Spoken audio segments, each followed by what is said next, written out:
Hey everybody, thought I'd do a quick video tonight. Had a, had a really good evening. Kathy came home and it's a really good story. Okay, dear, I'm doing a quick live stream about our night. What? I'm doing a quick live stream about our night. Okay. I believe you. But, so it all started earlier today. And usually these things happen this way. I had an overwhelming feeling. Text Kathy. Tell her, let's go out. Let's go out on a date tonight. And so I did. And we did our usual text back and forth. I'm live. Yeah, baby. Hello. Kathy says hi. She's going to go sit with her puppies for a little bit. Hand out some belly scratchings, You coming, Baxter? all that. You gonna stay with Daddy? But You stay with Daddy. so I text her. You want to go on a date? She says, yeah. Where you want to go? So I have no idea. You pick. It's always the same way. I always tell her you pick. And so she texts me back. She says, how about this place? We've driven by a few times, and it's like on the water in the bay. And she says, how about there? I said, okay, that sounds good to me. So she comes home, we get ready and go, and getting there, she says, I said, do you have it up on GPS? I don't know exactly how to get there. She says, no, I know how to get there. Okay. So we get there, and she's like, turn right here. And we turn, and it's just a dead end down under a bridge. And this restaurant's right on the other side. We pull down there. Oh, it's not there. So we turn around. And she pulls up on GPS. She goes, oh, right here. So we go up and we turn around and it says, well, turn here. And we turn and another dead end. And we can't. Hey, what's up? What's up, y'all? And we can't get to the restaurant. And so we turn around, we go the other way. And I had told her earlier, hey, if we go straight across to that third road, it's our road, next road, third road, that's a double way. She's like, no, it says the wrong way. Well, there's a little bit down there's a sign wrong way.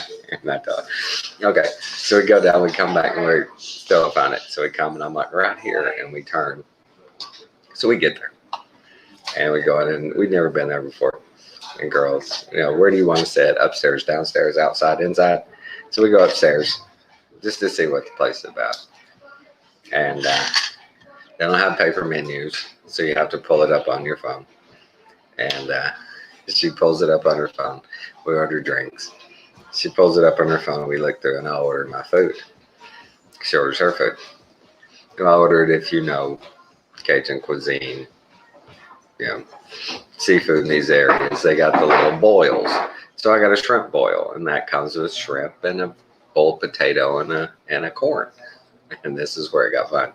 They bring my food out, and the poor girl that's waiting on us, she's not a seasoned waitress. So we order, and the food comes, and I pick up my corn, and the corn is cold. It's just cold, and the potato is steaming hot. Can't touch it. Shrimp hot. Can't touch it. Corn's cold. And so I set it aside, and I eat my food. And she comes by, and I go, yeah, excuse me. I said, this corn is cold. And I hand it to her, and she says, okay, I'll take care of it.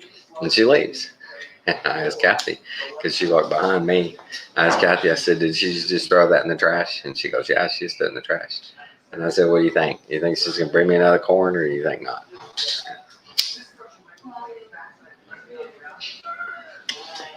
And she says, I don't think so. I don't think you're getting another corn. And I said, but I only ordered a little bit of food. I need my corn. Yes. Okay, thank you. I'm live streaming. Okay. Night. Night. Thank you. I appreciate that. And so, so she disappears. We don't see her. Kathy's got a burger. She's eaten most of hers. I've eaten all of my food. The corn still sits there, cold. And she finally comes back by, and I said, "Yeah." I said, "Do you think?" Well, she'd come back before, and I'd ask her about. She said, "Yeah, yeah. I'll tell the." When I first gave it to her, she said, "I'll tell the kitchen," and I said, "Maybe cook it, you know, and keep it hot, or cook it fresh." So when she comes back this time, I hand it to her and I say, "I'm sorry." I said, it's still cold." And she says, "Well, I'm sorry." And I said, "No problem." Another girl walked by, and Kathy's like, "Don't be an asshole." I said, "I'm not gonna be an asshole. I never am." I said, "You have a manager?" And she says, "Yeah." The manager comes over and he's like, "Yeah, what's going on?" And I told him.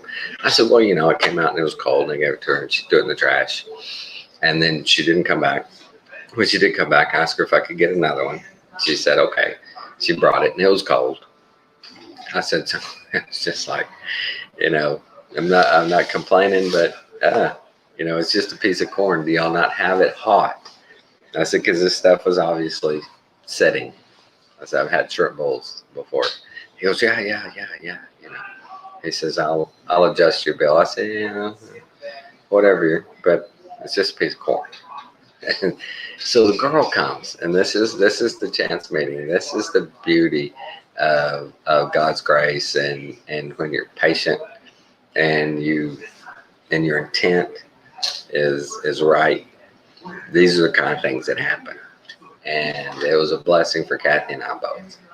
The girl comes over and she says, "Can't get you anything else." I said, "The check, check will be fine." And she says, "Oh, okay." And so she brings back the check, and she starts to apologize, and I'm getting the money out. She starts to apologize. She says, "Look," she says, "I'm sorry." She said, "I have and you can see she's struggling. She says, "I have an anxiety disorder, and I went blank, and I'm sorry." And I told her, I said, Kathy said it before I did. She goes, he has the same thing. He has anxiety disorder just like that. And I said, "Sweetie, I understand. It's not your fault." I said, "You don't cook the food. You just bring it up to us. It's not your fault. I understand." And she starts welling up with tears. And I said, "Look, sweetie, it's okay." And I stood up and we hugged. And she said, "Well, so many people just don't understand, what's wrong with people when that happens and all this." And I said, "Lord put you on our table tonight for this reason, because I understand. And it's not a problem, sweetie." I said, "You'll be fine." I said, and the courage it took for you to just admit that, you know, that's a blessing in itself. That was pretty amazing.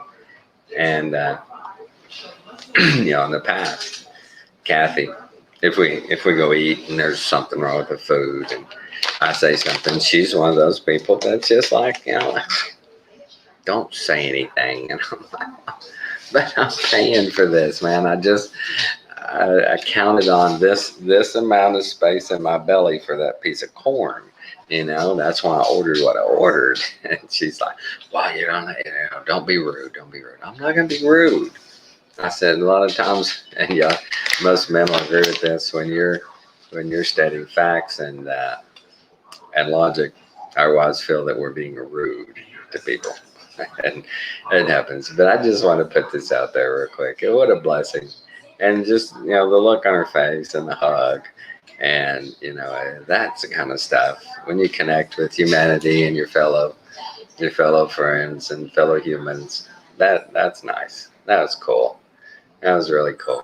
I know, all over a piece of corn, and this young girl, she'd probably been just really struggling with this, and I was glad I could give her some comfort. I hope I did. And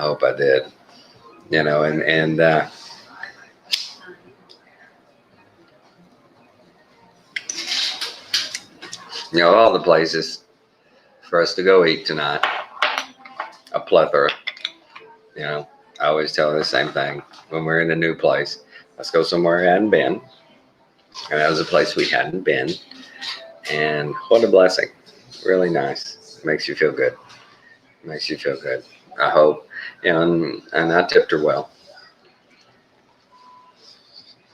That's one of the things I was telling Kathy. I said, so far,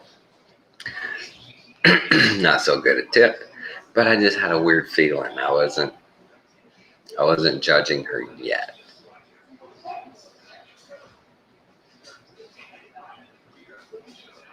Right. And to know those kind of things is, I think, God's way of confirming we're on the right path.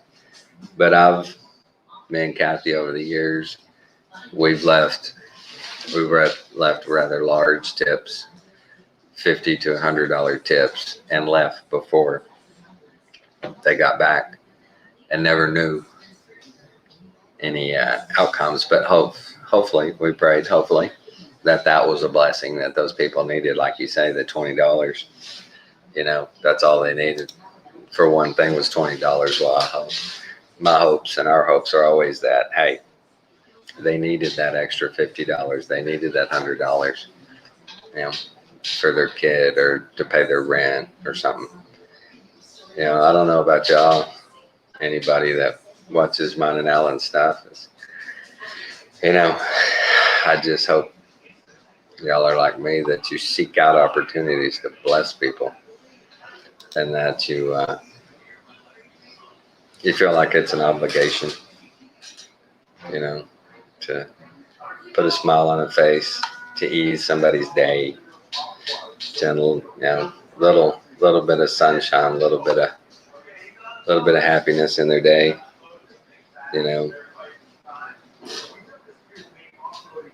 Hey, thank you. Thanks. Appreciate that. Yeah, I'm heading to see my parents on Thanksgiving. They're not doing so great. My mom's got a colonoscopy next week. She was bleeding, and she's got an EGD. Thinks she's got a gastric ulcer. She was bleeding in her stomach.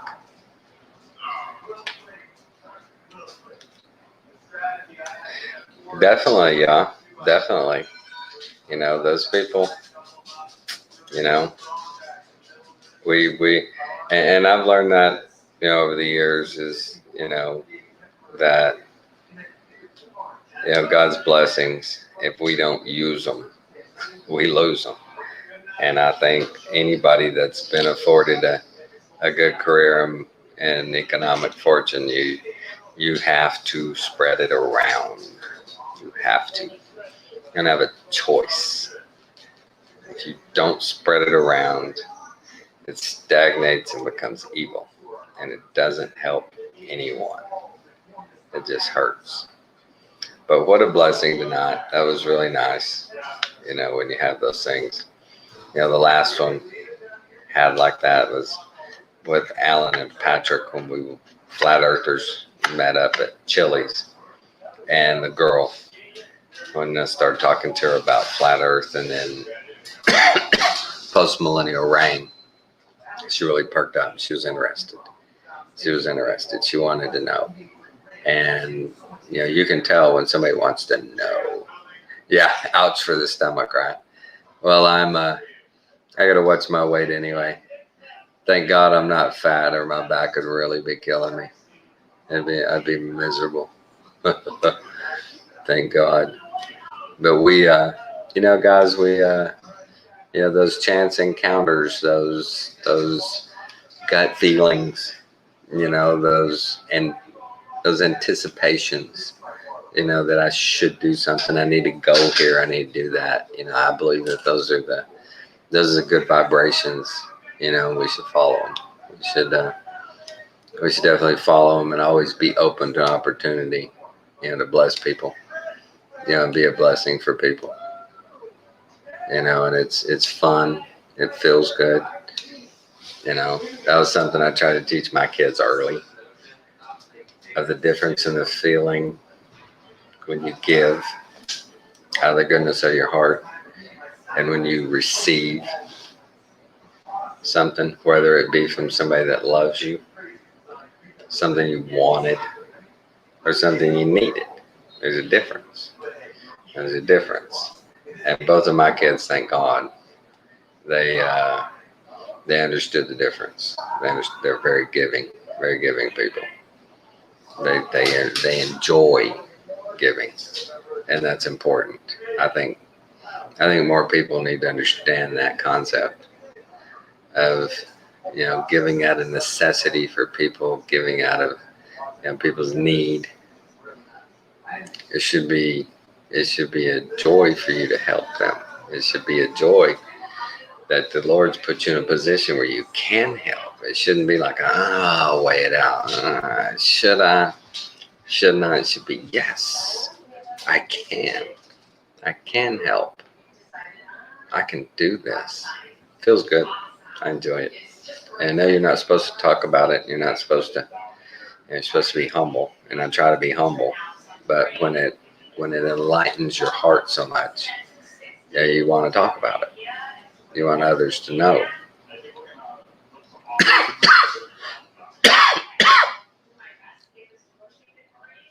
Right. I mean, loving our neighbors, loving our fellow man, and true. I mean, true love and caring to people. Not, a lot of people leave a tip, to show off how much money they got. Other people's leave a tip to hope that blesses people. Whenever my intent always, anytime I tip, is a blessing. I try to bless people. The other day I went to the dentist, and I didn't realize. This is just the doctor going to examine me. It's not a cleaning or anything. This is going to happen another time, and I'm sitting there in a chair. I'm like, what? Yeah, we're done. I'm not going to get a cleaning or anything. And the people are really super nice. And this is another good story. And they're really super nice. And the girl says, well, let me check and see if they got an opening. If we've got a hygienist, has an opening. And she's only gone a few minutes, maybe 5 minutes. And she comes back. She says, yeah, she's going to clean her room and we'll get you right in. And I go back out in the waiting area. I don't want to sit there very long, 10 minutes maybe. And she gets me in. Really nice girl. And I'm sitting there and she's got a poster. One of those inspirational posters, and it's attitude. And so I read the little caption, and it's by no other than, a lot of you people will know this famous man, George Bernard Shaw. And I asked her, I said, do you know who George Bernard Shaw is? And she said, no, I have no idea. And I'm like, well, this guy, and I tell her his eugenics thing. And I'm like, so now knowing that he's a eugenicist and knowing that he thinks we can engineer humanity, into a perfect species, read that thing again. She reads again and she's like, oh my God. And I'm like, yeah, he's telling you right there in that if you can't find a pathway naturally, just go invent one. Just go tinker with nature and you make one. And she's like, oh my God. But what a good encounter with that young lady. She was very nice. Took care of my teeth. Real good. Did a good job. Very gentle. And it was funny. She asked me, so what do you do? And I can always sense with people how they are. And I said, I smoke weed and I chill. And she's like, it must be nice. And she immediately goes, I took a trip to Colorado a couple of months ago. And then she says, and I went to Montana. And she starts telling me all these places.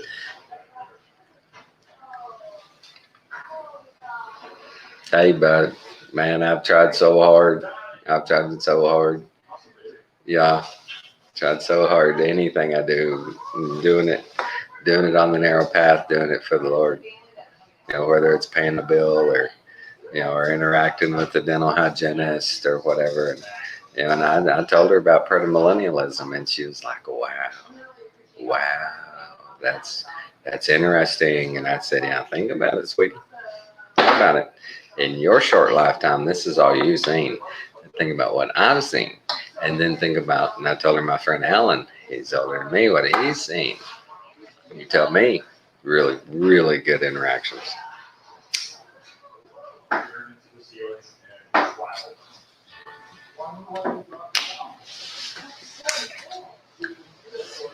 But when you're trying, when your intent is always good towards your fellow man, and when you go and encounter different services and things are lacking in service, if you're just patient, understanding with people, you don't know what they're going through. You don't know what they're going through.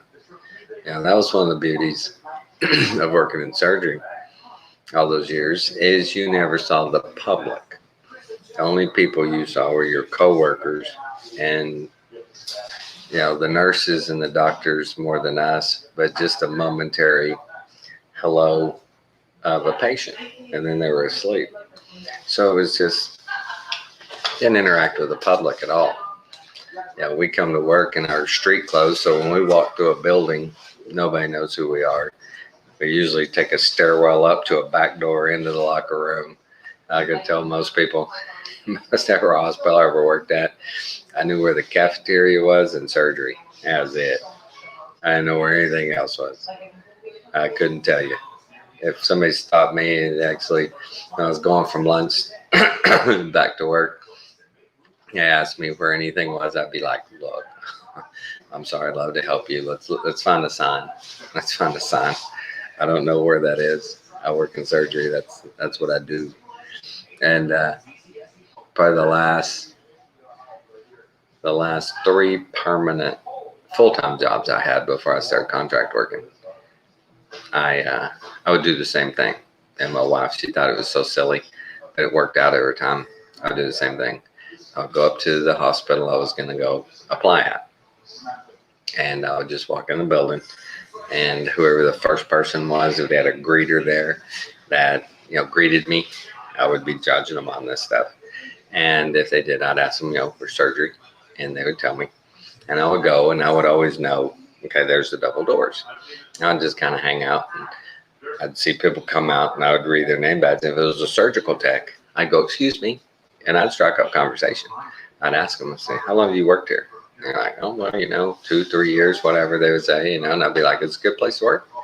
Yeah, I love it. Or they'd be like, ugh, it's crazy. It's really crazy. And then I'd tell them, look, I'm a surgical tech, and I would rather come talk to you first before I even go fill out an application, before I waste my time. What kind of place is this? And I'd get the lowdown. And then my next question would be, okay, is your supervisor in? Are they here? And most every time they would be like, yeah, come on. They take me in. I'd go talk to them. I go, look, here's the deal. I'm certified surgical technologist. I do all specialties, ortho, neuro, spine. I do general. I can do robotics, whatever you need. So I want to work PRN. I want to come in. I want to do surgeries you need done and go home. I want to be on the clock. I don't want to be counting, suture in an OR room. I don't want to be cleaning. I don't want to be restocking. I want to start out at X amount in 3 months. If I can't do what I say I can do, if I can't cover what you need covered, I stay at that salary and I do whatever I'm told, same as always. But if I can't, I want a $5 an hour raise, and I want to pick what I want to do, whether it's neuro, spine, ortho, wherever your best need is. And I had 3 bosses in a row go, that sounds good. Let's get you over to human resources. And I was always able to come through, man. I was always to back up my word. And every time I got that raise, and boy, people would get upset. They'd be like, how come he's leaving? How come he doesn't, how come? They're like, look, don't worry about him. They're like, well, he doesn't take call. He comes in, he only does this doctor, and then he goes home. How come? Like, but those people don't realize that they're not having to do that shit because I'm there now. They don't know how. So fun. I miss that. I miss that process. That was always fun to do a drive-by on those hospitals, see what they're really about. I did that with a couple of Kathy's first 2 CNO gigs. We just pull in the parking lot and walk in and just see who greets you. What's it look like? What's the atmosphere? We walked the one out in Alpine. We walked in and we walked all the way through the hospital. We walked into the cafeteria. We walked up on the floors, and we only saw like 2 people, and nobody even said, "Hey, can I help you?" When she became the CNO, they changed all that. Yeah, that was fun. That was fun, y'all. That's the best way to do it. And all my bosses, they, when you lay it out to them like that, I'm like, "Where's your need? What do you need?" One place was like, "General, we need general surgery." And I'm like, "Okay, yeah, I'll do that. Laparoscopic, opens, you're doing ruin walls, you're doing full, you know, um, doing full low end dissections. Sure, whatever you need. Where's your need? What do you need? I'll do that. Is it urology? I'll do it." And I was able to, and that was fun. That was fun. And that was what was fun about traveling too. Those are those people. Every one of those places, to the person, to the place. First day on the job, walk out. And they're like, "We have new people. This is Tommy. He's a traveler. He's gonna be with so and so." And like, "Hey, how you doing?" Look at what we're doing, what surgeries we're doing. I'm like, "Okay." And they're like, "Have you ever done any of this?" I'm like, "No." Like, "Really?" And I'm like, I always screw with them. I'd be like, "You have to show me." And they're like, "Okay." It was always funny. It was always funny. I'd screw with them hard. And I'd just start talking. I'd go, "All this applies looks like you're going to do A, B, C, D. Are you doing this? Does the surgeon do this? Well, do they use this? I don't see any of that in here." "Oh, yeah." And they're like, "You've never done this before?" And I'm like, "Not with this guy." I said, "But I've done them with other doctors." Yeah. Yeah, doctors not a big question, but simple roofer. That's stupid. Right, right. And a lot of them have that arrogance, and I would ask them those things. I would be like, "Hey, if a patient's like, hey doc, what's going on here?" And you say A, B, and C, if he goes, "What does that mean?" Do you go, "Look, don't worry about it," or do you explain it? Or if they go, "Wait a minute, doc, I know what you're talking about there," do you go, "Well, whatever"? I'm like, do you shut your patients down? What's your bedside manner? It's because doctors, and I told my wife this a long time ago when we first started dating. She asked me about surgeons, and I'd be like, "Oh, that dude's a great guy. I enjoy working with him." She's like, "He's an asshole." And I'm like, "He's an asshole to you." I said, "When he's with me, he's where he wants to be. This is what he wants to do, man. When he's with you, it's the last thing he wants to do. He doesn't want to be up there freaking writing orders and going through charts and seeing patients. He don't want to do that. He wants to be with me in surgery, music playing, hating on fat people." No, no, I take that back. We didn't do that. There's a network in my head, so I never played the guitar again 30 years ago. I played, got 3 nerve surgeries. Yeah, dude. I mean, I got 2 when I was out in Galveston, University of Texas Medical Center, Galveston. One of the residents, he was specializing in hands.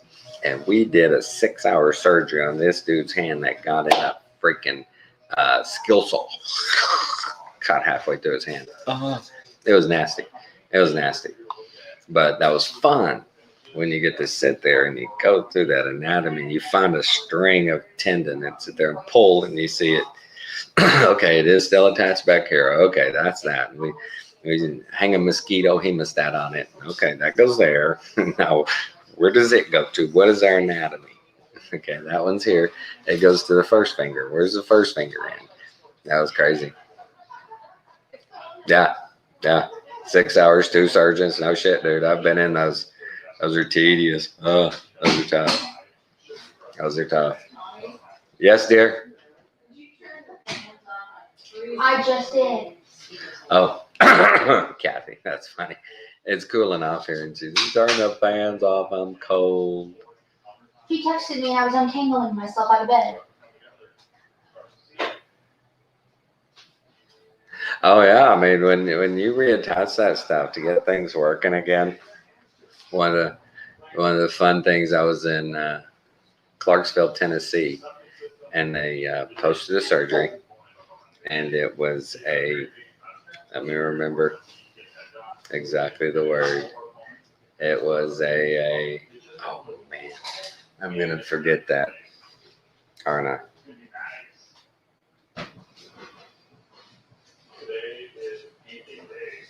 It was, oh man, it's a bone right here in your hand that is a common fracture.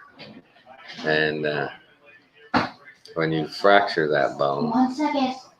the cure for it, the fix for it, is to take a cadaver tendon and roll it up in a ball and put suture around it and make it a ball. And you clean that bone out, chondrobone, a chondrobone, yes, chondrobone excision. And you wad that tendon up in there and stuff it down in there and suture the fascia over the top of it, and it makes your thumb rebound. Without that bone right there and that tendon, your thumb won't rebound. And so we put a little elastic ball of tendon in there in that gap where that bone was. Pretty cool. And nobody knew what it was but me. And they were going, "What is that?" It's a chondrobone excision. It's in your hand. They thought it was in the shoulder or spine or something. And I was like, "No, I'll do this. I'll do the surgery." And I switched with a girl. She did a gallbladder. I went and did the hand. I was out in Clarksville. That was pretty cool. It's fun when stand there with 15 people looking at a surgery schedule and nobody but you understands the one surgery. Everybody's going, "What the hell is that? What is that?" Well, I did one of those when I was working in New Jersey. Lithotripsy. Yeah, lithotripsy. Frequency, baby. Everybody knows frequency. Everybody knows frequency. Yeah, everywhere I've ever been, I guess only 2 hospitals had a designated unit with a lithotripsy machine in it. Every other place had a mobile, and they would have a mobile lithotripsy unit there every day, and they'd park out in the parking lot, and patients would go in that mobile unit. And it hadn't been until recently that places start getting lithotripsy machines. That used to be a rare thing to get lithotripsy on site at a hospital, unless you waited that one time a month that the machine came. Yeah. Yeah. I've helped out in urology, and they're like, "Can you go help out in urology doing lithotripsies?" And I'm like, "Well, yeah, okay." I go over there, and it's just basically getting you on the table, cleaning you up, position you, and getting you ready to pop, pop, pop, pop, pop, pop, pop, pop, pop, pop, pop, pop, pop, pop, pop, pop, pop, pop. It's annoying as hell.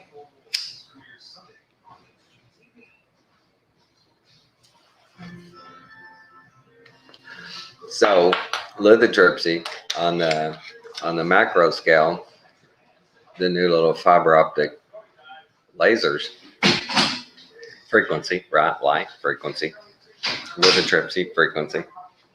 Just run that little fiber optic cable up there and blow those stones up. Yeah, they'll put you to sleep because laying there that long, you just let them go to sleep. It's uncomfortable to lay there like that. It is. And plus, over the years, most anesthesia providers just decided it's best to put these people to sleep because they'll talk, they'll want to move, they'll want to get out of position. That just put them to sleep, put them to sleep. So yeah, it was lithotripsy, frequency, all of it. The laser, it's just light, frequency. That's all it is.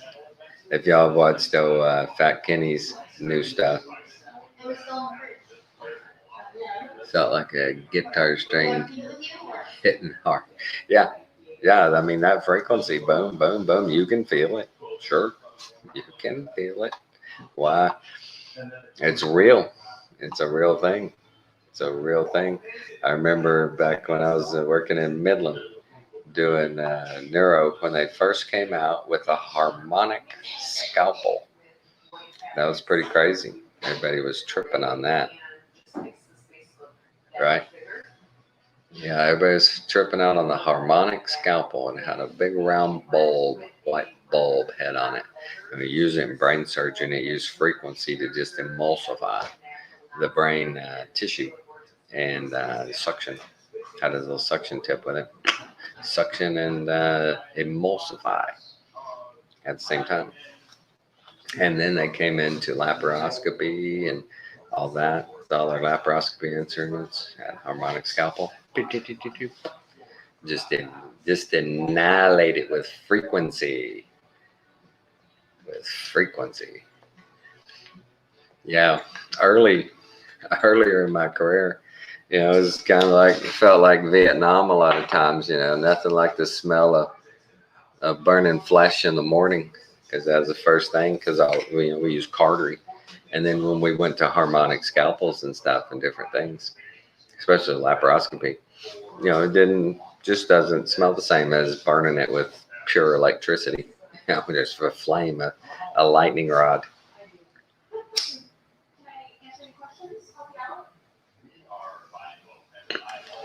Had a student once at Trinity Mother of Francis and Tyler.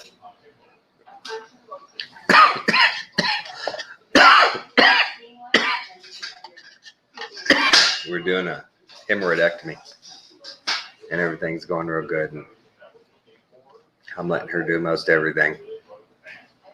And a hemorrhoidectomy is a bunch of hemostats, clamping them, suturing them, tying them off, taking them off, and every once in a while cauterize one.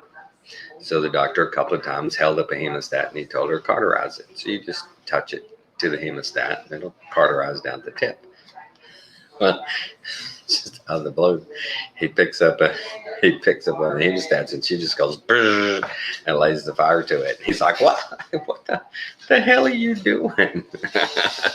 What are you doing? And she's like, oh, you didn't want me to burn that? And he's like, no. He says, he knew she was a student. He says, look, if you're a student, you don't ever put that cautery to anything until the surgeon tells you to put it to it and then tells you to stop. And I'm looking at her and I'm like, sweetie, really? You should have learned that day 4 in class. Don't do anything until you're asked or told. Yeah, Alan says I need to write a book. Seen some crazy shit, man. Some crazy shit. Met some cool people. Met a lot of cool people. Saw Maddie, my daughter, having Lulu the other night or the other day. Yeah, on her shift. They brought a baby in for a pyloric sphincter stenosis. And I've done 4 of those. And every one of them was emergent, like this one was. Because the baby will do pretty good, according to the amount of stenosis in their pyloric sphincter, or if they have intussusception, which is telescoping of the small bowel. They'll do pretty good for about a month or so, and then they'll start dehydrating and throwing up. And they're throwing up all along, but it's not that much, and it's not that often. It's really weird. And then all of a sudden, it's like, bam, man, it's an X-ray, and they got this problem. And I told Maddie, I said, yeah. I said, it doesn't take very long. She said, no, it was like 5 minutes. I said, yeah. I said, the last one I did was in Galveston, and the baby wasn't 8 pounds maybe. And we didn't even put a drape over him or nothing because he was so small, and anesthesia put him to sleep, and we cleaned him up with betadine, and we made an incision about that big on his belly button. We got a Balfour, a little handheld retractor, and got a Babcock, and pulled his intestine out and found his pyloric sphincter where his duodenum attached to his stomach. Made a little incision, dilated it, and made sure it was good and open, and put a couple of stitches in it, dropped it back in. They ran a NG tube down him, got flow, done. Done. Saved that kid's life, man. Didn't take 10 minutes.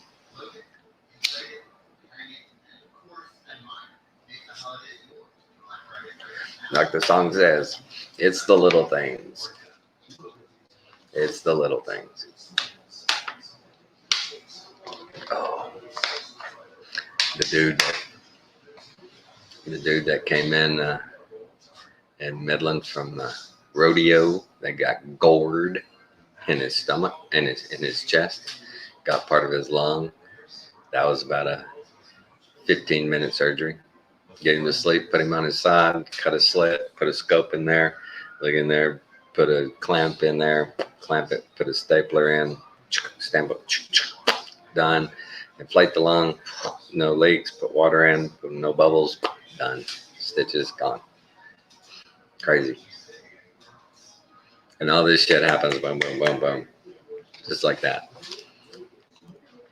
The biggest trauma rooms I was ever in was in Galveston. Because they're a teaching hospital. There were always 3 or 4 anesthesia, 3 or 4 residents, 3 or 4 med students, a couple of attendings. And like the second night I was there was a gunshot. It was so funny. We were sitting in the lounge. It's like 11 o'clock at night. Phone rang. Somebody picked it up. And okay. All right, okay. And I'm sitting there watching TV. And they're like, we got a gunshot coming in. Who wants to do it? Everybody just kind of sat there and I went, well, I'm the new guy. I guess I'll do it. And they're like, okay. I said, y'all do them down in room 1 down there? Yeah. There's a trauma pack in there. I'm like, okay.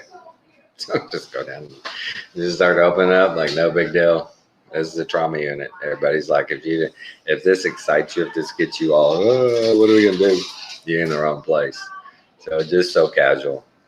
And here come the med students, and here come the residents and stuff, and they're like, do you have my gloves? Do you have my gloves? And you have to stop them all and go, look, all of you against the wall over there. Everybody get your own gloves, your own gowns, all your own stuff. Get over there, line up, talk to her. She'll open everything one at a time. Set the case up. And I'd only let 2 at a time in. Don't touch my shit. You're not going to get a gown and gloves and put on and get in this case right now. There's too many people at this table as it is. Good God. And then, if I don't do that, you're going to have 10 people scrubbed in around this body. And they're wanting the instruments from me. I have to start in the beginning. And I felt 30%, broke 5 of my ribs, punctured lung. Good Lord.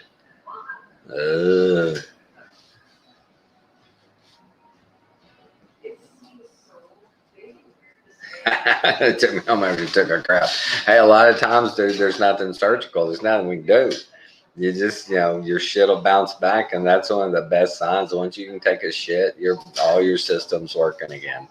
You're good. You're good to go. Yeah, that's one of the prerequisites to going home. You gotta move. Yeah, that kind of stuff, dude. Those broken ribs and stuff. Yeah, those things that there's nothing you can do. I mean, unless it's in a lung, then you gotta go and pull it out of the lung. But other than that, yeah, we don't put plates or screws in ribs or anything. You just live with it, and that sucks.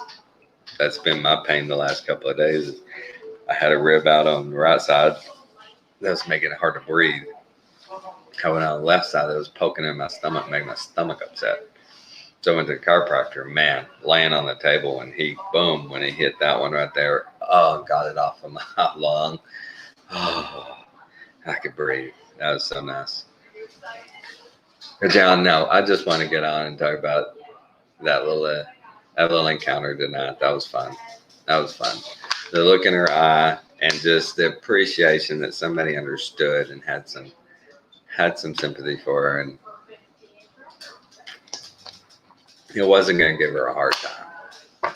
Yeah, that was nice. But we, we got to be. I think we really have to have that good vibe out there, looking to help people. We can tell when people are in distress. We feel it. Sometimes their negative vibe is just negative, but other times it's distress. It needs help. It's an SOS.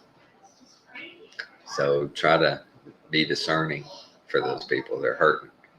They're hurting. These young people, they're lost. They don't have anything. They got nothing to believe in. You know, they've been so programmed and so pumped full of nanotech and whatnot. That's crazy. Just crazy.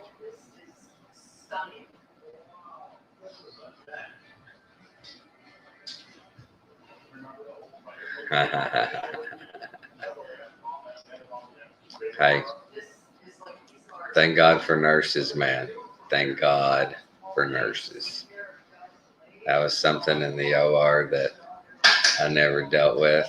If a patient had a problem on the table, I'm sterile. I'd throw them a couple of clean towels, something to clean up with, but can't help you. It about killed me, I bet. I bet. That's one of the techniques we use when we do bowel resections and do reanastomosis is to sit there and we'll pop the intestine and watch it do its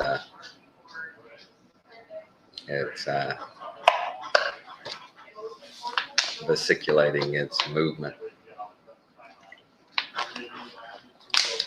You can see if it's alive or dead, and that's pretty cool. When I first saw that was pretty cool. Surgeons in there popping it, and you see it recoil, and do its peristalsis. And when it wouldn't move, you could tell that's dead, and we'd move the clamp back, cut it off, get to some new, good, live. Everything's still flowing.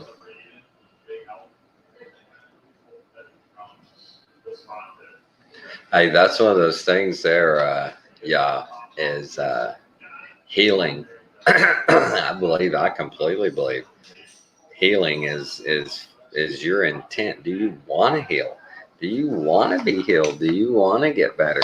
So many people, man, I've seen over the years, they're back in surgery. Like a girl I went to high school with, she posted on, last thing I remember her posting on Facebook that I looked on, it's been over a month. I hadn't been back on Facebook. I'm off. I did it. I'm done. But she had posted she's having like her 35th back surgery. Come on, man.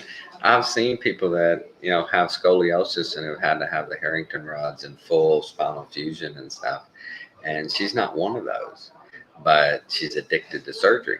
And her surgeon, whoever, keeps going back in on her. Oh my God, they had to put a zipper in. At what point do you install a zipper? Dude, I've been in on some miracles, man. I've been in on a few miracles. Pretty crazy.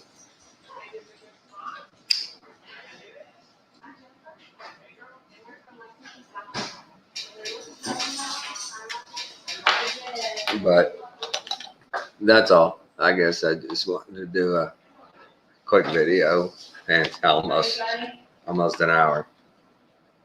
Mm-hmm. Yes, dear. Kathy's going to bed. 8:00 on Friday night. Hey, all those jokes on Seinfeld about the early bird special. Apparently, teachers aren't having any. Okay, I go for the early bird special now. I get it. Oh, the scar tissue, dude. I've been in on some bellies of people who've had multiple surgeries. You talk about adhesions and scar tissue. That it is. If I could describe it to you, it would be just wow.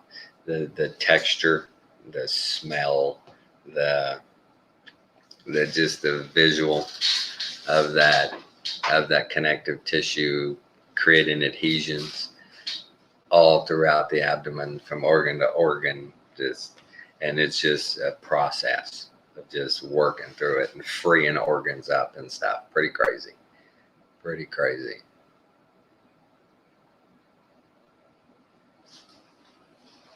Yeah.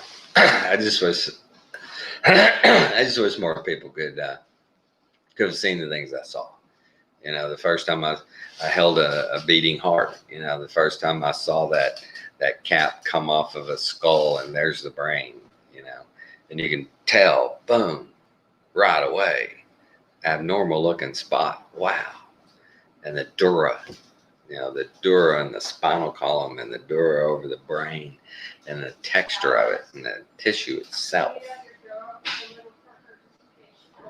Yeah, after about 4 or 5 surgeries, right? I mean, oh gosh, what more could you do? But it's some people, they keep whatever reasons going in, tightening screws, removing screws, putting in new screws. I don't know. I've done several screw replacements on people, but they were 10-year post-op. They weren't one every 2 or 3 freaking years, man. Some of that stuff is crazy.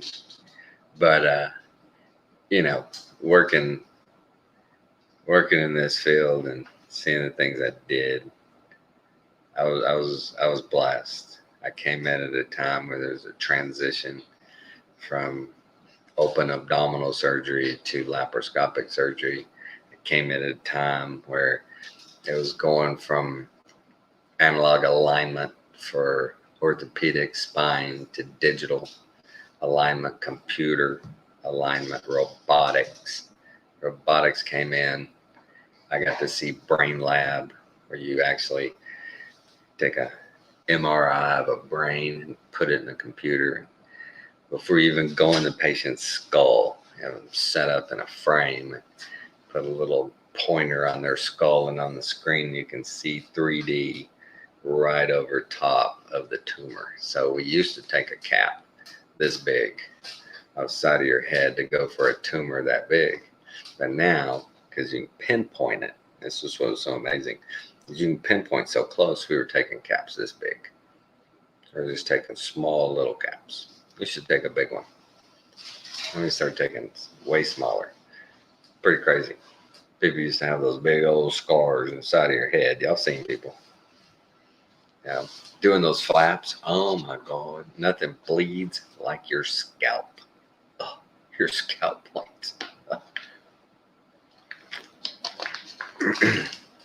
And in surgery, we don't like bleeding. We don't care for it. We don't care for bleeding at all. And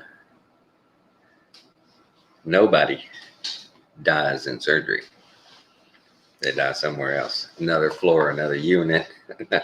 That's always been the deal when they came out with the living wills and stuff and the DNRs. People in surgery are like, what? If you code on the table, we're gonna code you and we're gonna finish our job, or we're gonna wrap it up. You're gonna be alive when you leave here. And that's the way it is. We don't do that here. That happens somewhere else. You don't have a DNR here. You got a tube down your throat. We have hands-on. We're right there. You know, we're not gonna DNR you.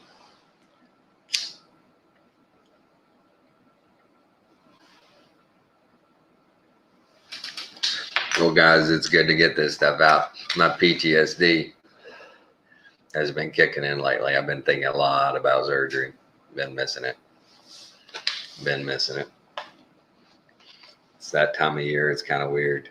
I just instinctively know that this is the time of year it really picks up because everybody's got their deductibles covered. They're going to get in all the surgeries they can till the end of the year. Non-Christian surgeons all around the U.S.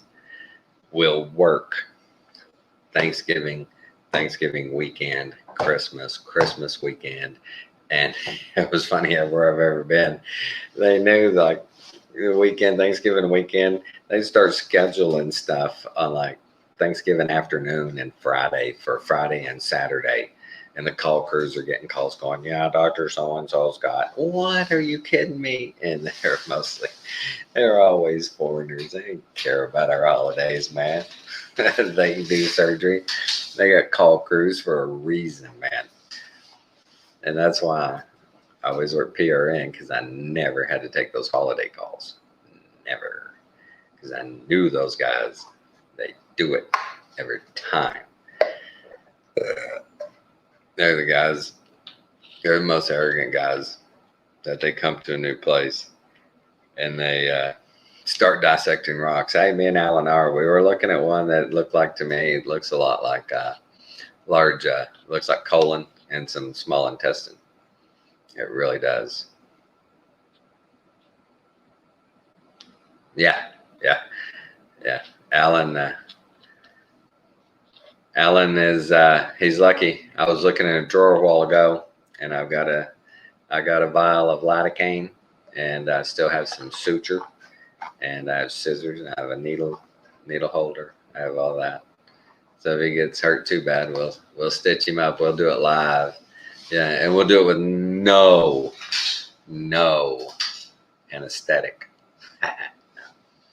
I'm kidding. But it's good to get to talk about it. I miss it a lot. You know, and I think I said it before. I guess I was just turning 40 when they hired a guy. The place I was working, in his 50s, mid 50s, like me now. And he just couldn't quite move fast enough. He couldn't quite, keep up with the pace of this busy OR. And he knew his shit. It's hard to keep up, man. Hard to move like that. It's a young man's game. And I realized then, wow, this is a young man's game. Wow, I've been pumping this crap out for over almost 20 years now, man. And I'm getting to the end of my line. Thank God for contract work.